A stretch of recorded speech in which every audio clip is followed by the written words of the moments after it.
So, sa pagpapack natin ng gamit natin, okay, so I decided nga na gamitin na lang itong aking backpack from Mango.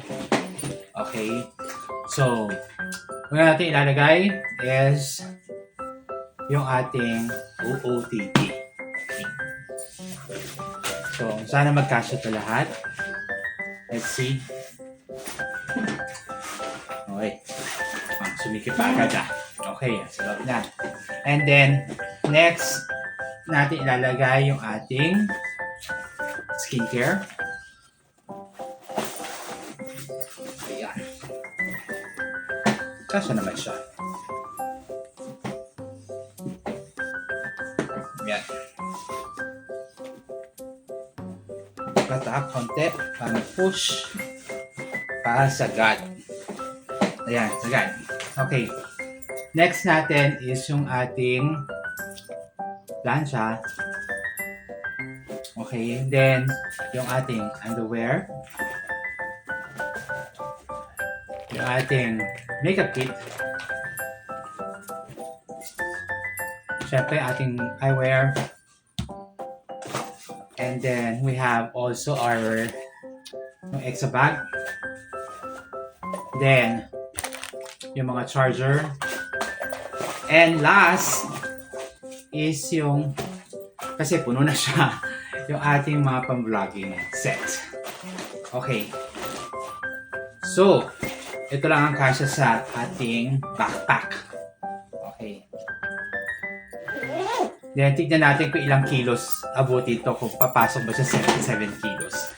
Mahirap na, no? Wala akong pwede i-sacrifice dito para iwan sa airport.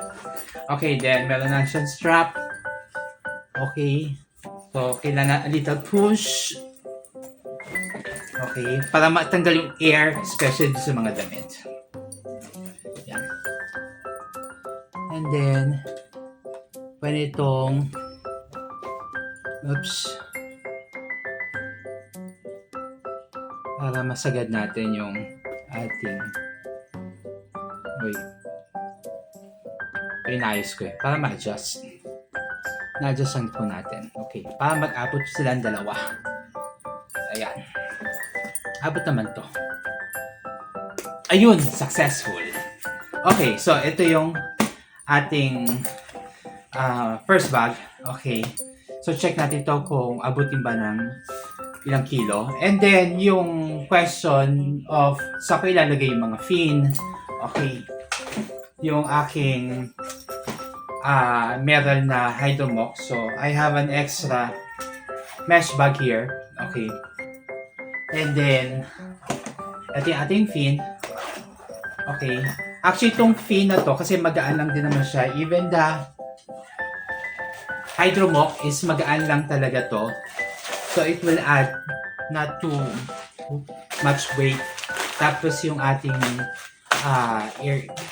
earplug, snorkel, yung ating goggles, so dito lang siya. So, ito yung another na bag natin.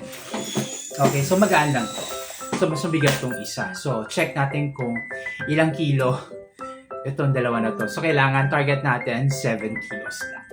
So, ito ating timbangan. Ayan, naka-seal yan.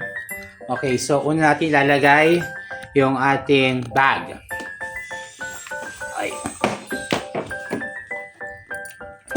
Ayan. So, let's see, ilang kilo? Ayan, ilan yan? 6 kilos. Yeah, it's 6 kilos. Diba? Pasok. And then, yung ating isang bag, ayun, 1 kilo. So, yan. Pasok naman siya sa requirements sa 7 kilos. O, diba? Successful tayo. So, total 7 kilos lang talaga siya. Okay, pag binuhat mo to, actually, mabigat. Kasi nga, 6 kilos siya. Okay. Pero, kapag nilagay mo to sa likod, gumagaan siya. I'll show you. Atas lang ako. So, actually, mabigat to pag ganyan mo siya. Pero, kapag suot mo na siya, magaan lang siya sa pakiramdam. Okay, so, and I have lang ito. So, ready to go na. Okay, then ito na yung sapatos ko later. So, I have the Skechers, yung run, para ito yung ating susuotin mamaya. So, yun. So, ready to go na tayo.